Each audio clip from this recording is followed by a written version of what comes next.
So what's up, everybody? This is Ken O in IFFE 360, and today we have a great guest. His name is Marlon. How did you get this body, man? Did you drop from like mana? What has it taken to have this body? Oh, wow. Guys, you can see the biceps are not lying, yeah? Yeah. Thank you very much, Ken. I have a lot to say, but maybe I could start with a question back to you. How old do you think I am? Or maybe I should ask, what do I look like? You actually look like... Just looking at me without knowing, assuming you know nothing about me. Yeah, because I know you. So the first time I met you, I actually thought you were like 38. All right. Or 35 at the very most. Oh, okay. Yeah. Well, thank you very much. That's a big compliment. I'm actually 46, turning 47 this year. Hey, happy birthday! No, well, not today. Not today, okay. But this year, yes, yeah. But yeah, so it's been several years. I was always sporty since I was a kid. I loved soccer. I still do. Yes. I always participated in all sorts of sports in primary, high school. I was always in the school team for almost everything. Yeah, basketball, tennis, rugby, volleyball, soccer, hockey. The only thing that separated me was that I couldn't play all the sports at the same time, so I had to choose. But some sports had more emphasis in the first term, you know, like hockey was played mostly in the first term, and so was basketball to a great extent. Hockey spilled on into the second term a little bit, but soccer went all the way into the towards the start of the third term. Yes. That side. So that gave me an opportunity to participate in quite a number of sports. And yeah. That's interesting. And how do you manage? Because I see, I know you're a husband, you're a career person. Yeah. You have this body at the same time. How do you get to organize your life to make sure that no ball drops? What I could say is my social life is not as big. Between kids, being a husband, and working. Yeah. And then having to keep fit and try and build some muscle. Yes. My workouts are generally about 2 hours, 5 times a week.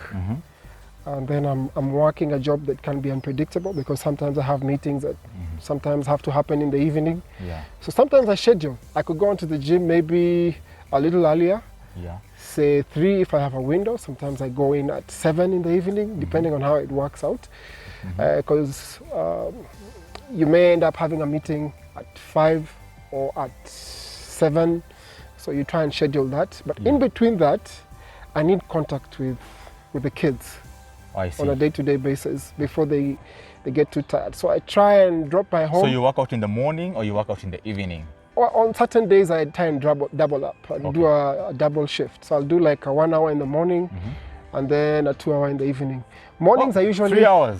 Yeah, no, mornings are usually for cardio, mostly. May do a run, and then just pass by the gym and do an ab workout. Because my ab workouts tend to be also intense, and it's hard to combine that with a heavy workout in the evening. I see, so you have to split it up. I try and split it. I can't manage it all the time because sometimes, again, meetings start early. Yeah, maybe a 7:30 or 7 a.m. meeting, so I try and just, Yeah, one time I met this guy going to work, and I saw you suited up, and I could still see the muscles in the suit. So let's talk about social life, yeah? Yeah. You know, we men, you don't have many friends. It's like we were wired not to have, you know, the way ladies have chamas here and there. Yeah. What would you say about your social life? Like, do you have a boys' club? Do you meet men? How often do you meet men? Okay. So that's a tricky one, because I think as you grow older, you tend to focus on fewer things that really matter. Yeah. When you reflect back, you realize maybe there are a couple of friendships that don't make sense anymore. People that you interact with that are not really going in the same direction you're going. I don't want to say they don't add value. I just say they probably have different priorities from what is important to you. Yeah. But I have found that with time, when you really desire certain things, life has a way of bringing the things that you want. And with time I have learned that I am where I am by choice. It's my choice. It's the things I think about, the energy I spend time on. So I have fewer friends. I'd say maybe about 6 or so male guys. Those are many. Ah, you're doing well. You know, actually, TJ Jake's one of the guys I listen to. He says if a man has got like 3 friends in his lifetime, you know, confidence, he's doing well. You're doing very well. So do you meet them? How often do you meet them? So we've got a bunch of about 4 guys. 5 actually. We're in let me call them like a marriage group. Because what we do studies together, we sit together, we encourage each other. What I love about the group is that we are a lot more real about life and what's going on around us. That's formed a very good base in terms of values. Because I always say your values may seem permanent. There are those that are permanent, that strong beliefs that you work with and have grown up with. But there is also what you have, you acquire along the way. And usually the proof is, you know, the men you stick around or the people you stick around, after a while you either become like them or they become like you. That's just the reality. So as far as the men are concerned, I have friends who I consider maybe more around career. So there's career guys that I hang out with when we need to talk about career. And talk about stuff around that. And then there are those guys that it's about family. Now those are the ones that I'm probably closest to, because my biggest investment for me has been my family. That's where I put my most of my strength, my energy, everything. And as a result it spills off to what I do in community. It's really about family. My mindset is more around family. I hear you. So talking about family, how often do you date your wife? Oh. So it's going to be 16 years. She's somewhere in the vicinity, so you better not lie. I better not lie. Or she'll get to see this at some point. Actually, I've slackened off, to be honest. I've slackened off. We tried to pick it up a few times, but I've been very inconsistent. I have to be honest, I've been very inconsistent. What we've done is, I think, I feel you, even me. There's been a couple of years where it's been a bit more difficult. Because of maybe the growth and the difference as a person as you change, and you realize that you're looking at life differently, and she's also changing. Her views and etc. And then now you realize that perhaps spending time being around each other has to be a lot more deliberate and intentional than it was. And then with all the things you have, you always have this excuse. I mean, we're at home, we sleep in the same bed, we'll talk. Then there's traffic and everything. You get so tired before you know it, the following day has come. Yeah, but I have to say that this week I tried to buy her coffee and she refused. She politely said, let's meet at home. And I know that now that she's here, she can hear us here. Hey. Make sure. So I can say at least this week I tried to buy coffee, but it was rejected. I know we boy child, we feel so bad when you reject us. Hey, ladies, please. When you get the offer. Okay. And how about dating your kids? How often do you take them out for play or games? So that's the funny part. With my kids, it comes out so easily. I spend lots of time with my kids. On last Sunday, I was out with my Sunday I was out with my son the whole morning. We went out to Jeffries. They've got the track. We just did I think 1 lap on the track, and then they have this playing area for kids with swings and all those monkey bars and stuff. And then we had lunch together there. So spent like about 4 hours with him on Sunday. I try and do this on a weekly basis. That's my goal in my mind. Take out. I have 4 kids. Goals, man. And there's time for all of them. So you try and date one every week, but it's not as consistent as I'd like it to. But you love the sense of community. And by the way, Marlon has organized us to come and work out, do aerobics and hits in Ngumo, Nera. We are doing this from Ngumo, Nera, a very beautiful place, one of the few estates where people have a field to play in. The others are grabbed. You guys need to reclaim those, So this is beautiful. So let me ask you, how do you get to grow this sense of community and mobilizing people? How long have you been doing this in Ngumo, Nera? So we have about 73 houses here. We have 73 houses. assuming each house has a minimum of about 5 people in it. Yeah, 200 and something. Yes. So you could see we actually have over 300 people. Well, yeah, about 300 people that live within this estate. And the thing for me, my biggest motivation was the mentors I had.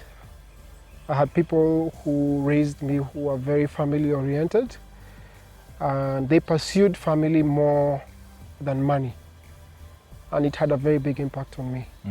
So my biggest investment has always been my family. That's where I put a lot of my energy and effort. And as a result, it's driven me to want to improve the community I live in. So I'm always involved with the estate. So this evening, in fact, as men in our estate, we've organized a soccer game, or rather not a soccer game. We're going to watch the game Man U versus Arsenal. Yeah, guys today. Are waiting for that. Yeah. On this field, yes. We're going to set up a screen, sound, and then the attendance is you have to be male. We're not inviting women to this. Boy child, yeah? 1, 2, 3. Yes, yes. Ahoo. We're just, it's just fathers, brothers, nephews, cousins. Yeah.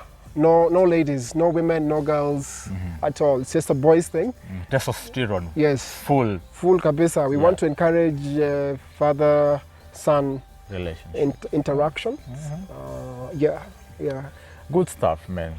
I think you heard it from Marlon. He's a career person. He's a family man. He loves his community. He loves his children. What would you want to tell your wife, your children, and the men of their community? Okay. Maybe let me start with the man. So you drive a big car or you live in a big estate. What would we remember you for? When you're gone, what would we remember about you? Kenya is struggling. And I know many times we want to point fingers at the president and his leadership. But it just hit me the other day. The president does not sign all the checks that are involved in corruption. The president does not supervise the projects that are set up that are corrupt. The president is not involved in domestic violence. He is not the one, granted that he has a responsibility to provide leadership, but these things are done by you and me. And you either sit and watch, and that means you consent to it, or you do something about it. To the men, our country will not change unless we change. It will not change unless you and I make the difference. It starts with you, saying no to certain practices that you know are acceptable but are not right. In the end, when you run your business and you're setting up an industry, and the people that work for you steal from you, you're finding it difficult to find people you can't trust, it's a reflection of yourself. If you do not like the leadership that you have, you're the one who voted for it. And you vote according to your values. So it means our leader reflects who we really are at the end of the day. So to you, what are you doing about changing this country? Making it better, other than sitting somewhere and pointing fingers at the leadership. Take your role, take your part, whether it's with the community, in family, and it doesn't have to be disrespectful and calling the president names and his deputy. I don't think we'll be setting an example that's good for our kids. But you can choose many ways. For me, I choose with my money. Where I'm going to vote with my money. Where do I spend it? On what products? The people that manufacture these products, what do they stand for? Do they represent the values I stand for? If they don't, I won't buy your product. I don't care how good it is. I'll find an option that's better. Use your money to influence and tell the person that is producing that product, unless you do certain things or change certain things, I won't. To my kids, I would say, I love you very much. I think about you through the day. I always ask myself many times, what would I do differently to be a better dad and to support you better. I see a lot of potential in you. I see so many good things about you. And in my mind, I always remind myself to think positively about you and the things that I wish for in your lives. And I'm seeing them happen. And I'm really proud of every one of you. To my wife, it's been 15 years and some months. And it's been many things, from up here to down here. But I'm really grateful that you've stuck out.